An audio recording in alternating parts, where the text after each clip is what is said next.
Chapter 19. A Concert, a Catastrophe, and a Confession. Marilla, can I go over to see Diana just for a minute? Asked Anne, running breathlessly down from the East Gable one February evening. I don't see what you want to be traipsing about. After dark said Marilla shortly. You and Diana walked home from school together. And then stood down there in the snow for half an hour. More, your tongue's going the whole blessed time. Clickety-clack. So I don't think you're very badly off to see her again. But she wants to see me, pleaded Anne. She has something very important to tell me. How do you know she has? Because she just signaled to me from her window. We have arranged a way to signal with our candles and cardboard. We set the candle on the windowsill and make flashes by passing the cardboard back and forth. So many flashes mean a certain thing. It was my idea, Marilla. I'll warrant you it was, said Marilla emphatically. And the next thing you'll be setting fire to the curtains with your signaling nonsense. Oh, we're very careful, Marilla. And it's so interesting. 2 flashes mean, are you there? 3 mean, yes, and 4, no. 5 mean, come over as soon as possible. Because I have something important to reveal. Diana has just signaled 5 flashes. And I'm really suffering to know what it is. Well, you needn't suffer any longer, said Marilla sarcastically. You can go, but you're to be back here in just 10 minutes, remember that. Anne did remember it and was back in the stipulated time.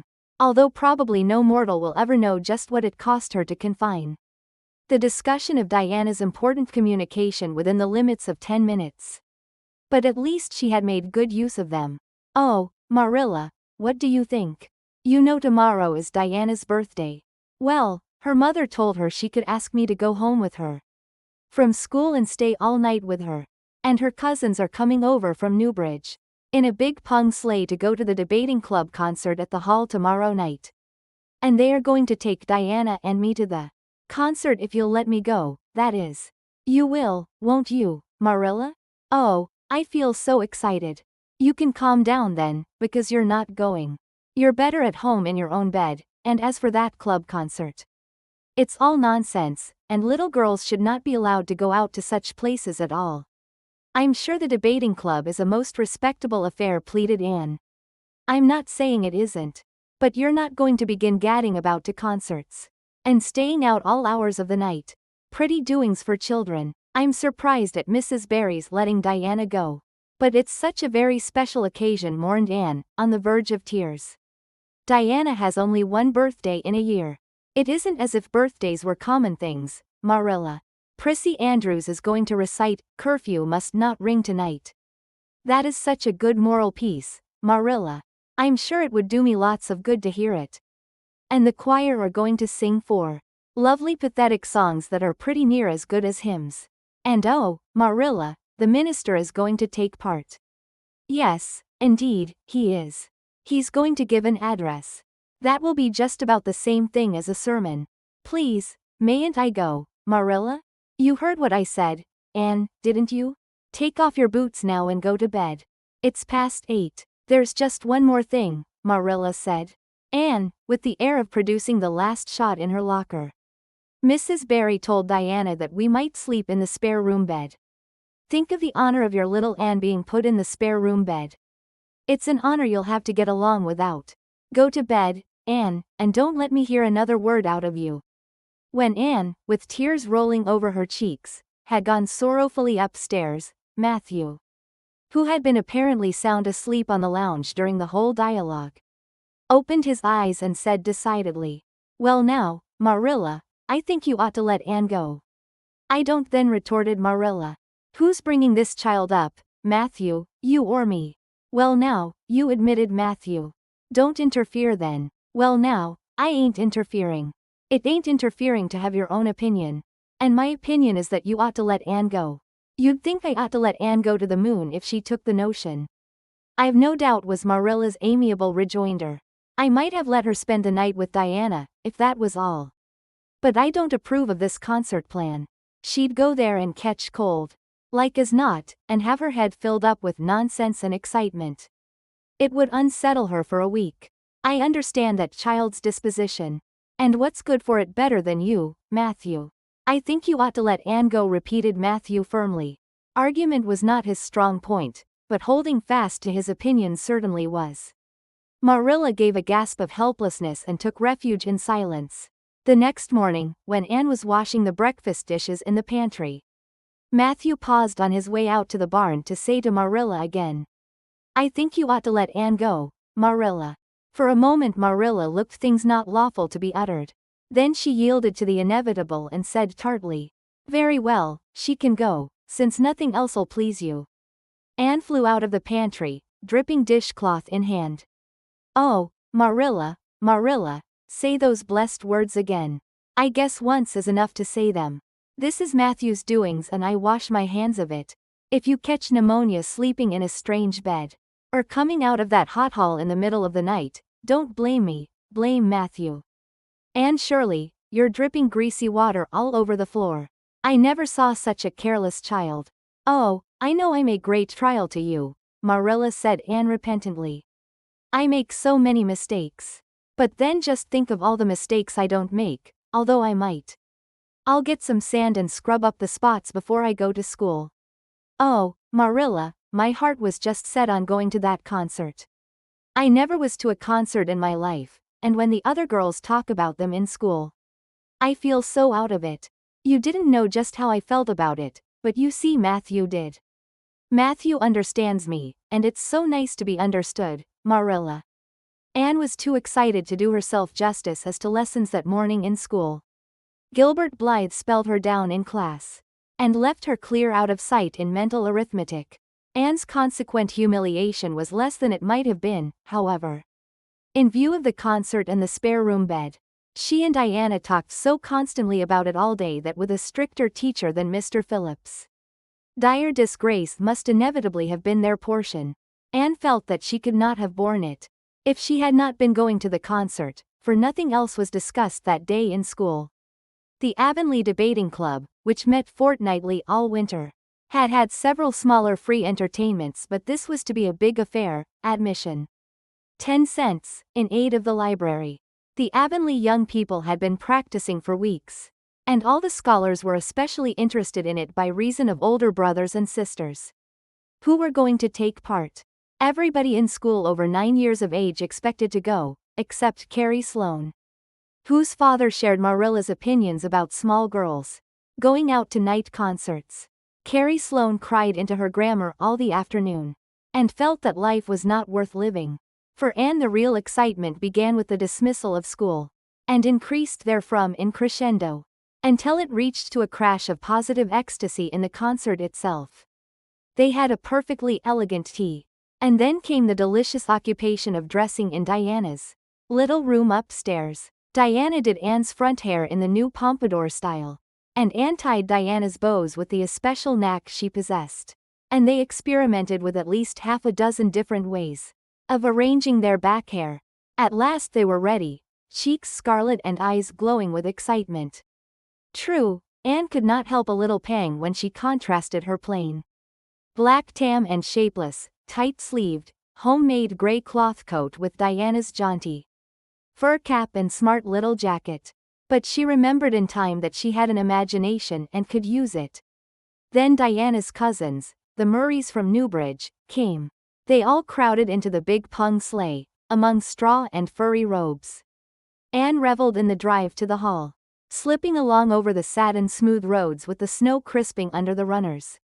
There was a magnificent sunset, and the snowy hills and deep blue water of the St. Lawrence Gulf seemed to rim in the splendor, like a huge bowl of pearl and sapphire brimmed with wine and fire. Tinkles of sleigh bells and distant laughter, that seemed like the mirth of wood elves, came from every quarter. Oh, Diana, breathed Anne, squeezing Diana's mittened hand under the fur robe. Isn't it all like a beautiful dream? Do I really look the same as usual?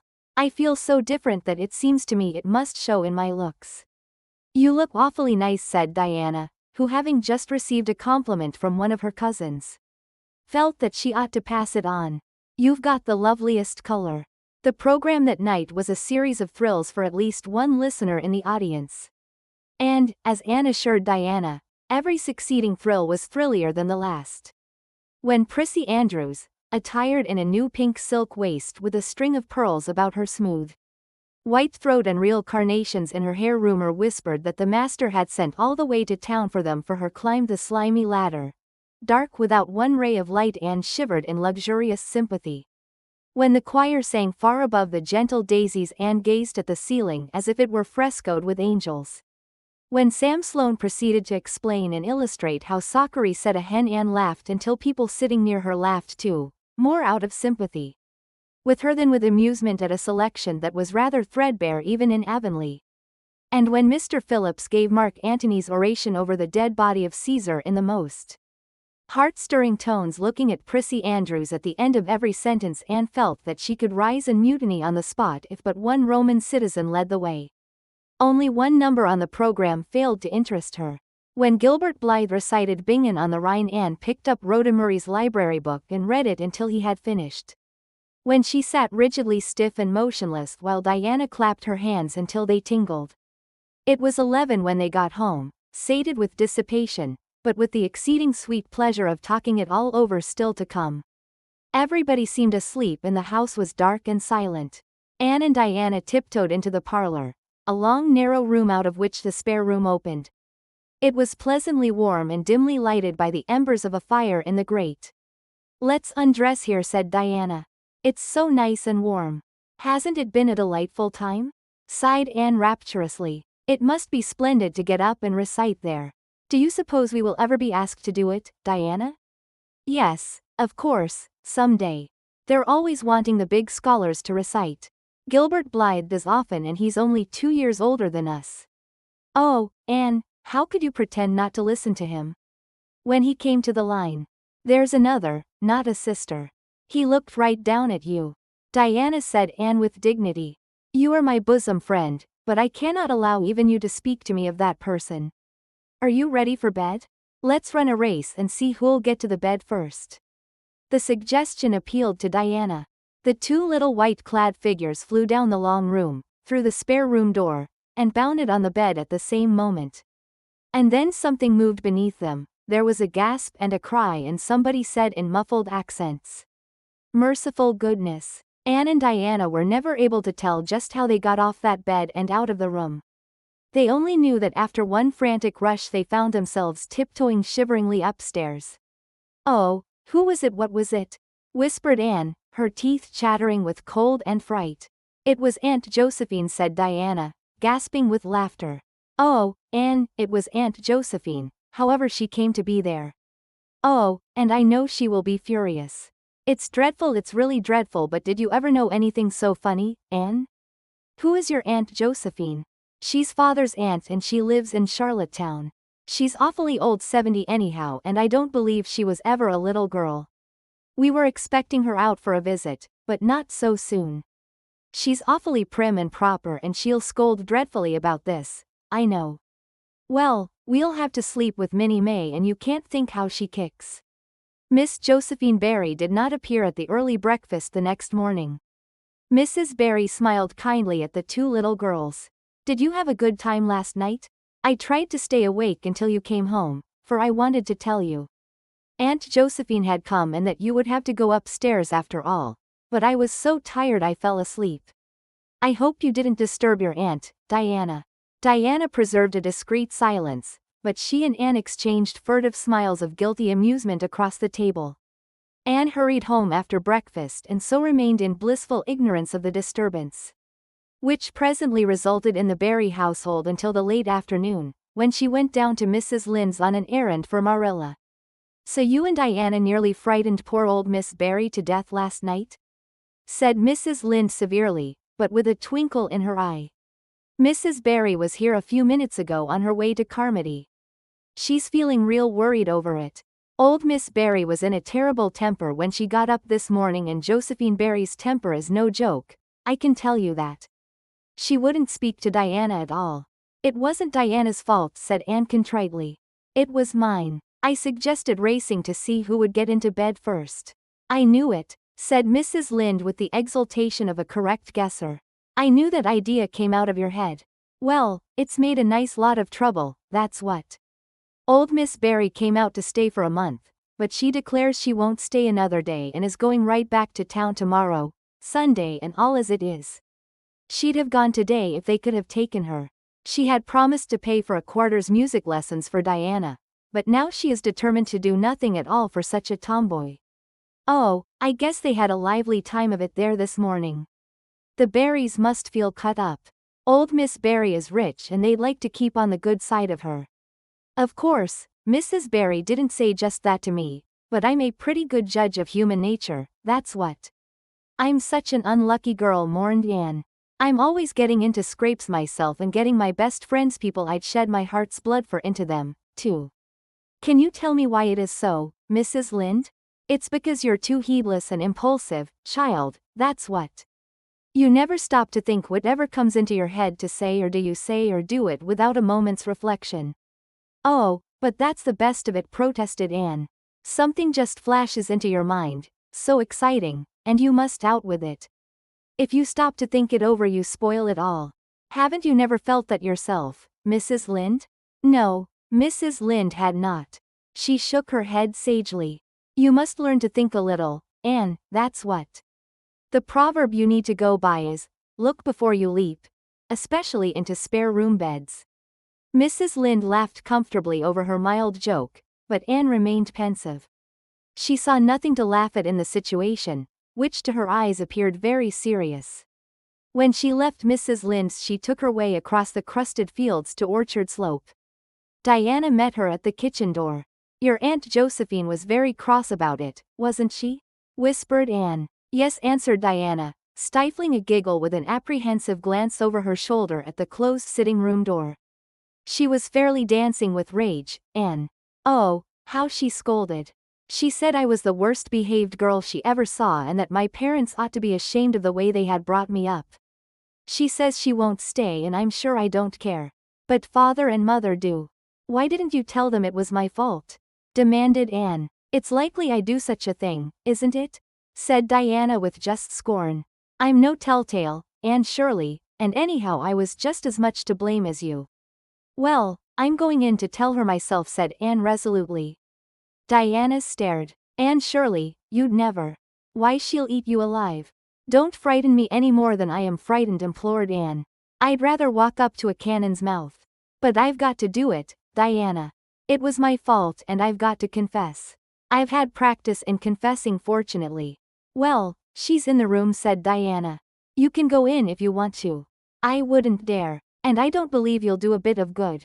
With this encouragement Anne bearded the lion in its den, that is to say, walked resolutely up to the sitting room door and knocked faintly. A sharp come-in followed. Miss Josephine Barry, thin, prim and rigid, was knitting fiercely by the fire, her wrath quite unappeased and her eyes snapping through her gold-rimmed glasses. She wheeled around in her chair, expecting to see Diana, and beheld a white-faced girl, whose great eyes were brimmed up with a mixture of desperate courage and shrinking terror. Who are you? Demanded Miss Josephine Barry without ceremony. I'm Anne of Green Gables, said the small visitor tremulously, clasping her hands with her characteristic gesture. And I've come to confess, if you please. Confess what? That it was all my fault about jumping into bed on you last night.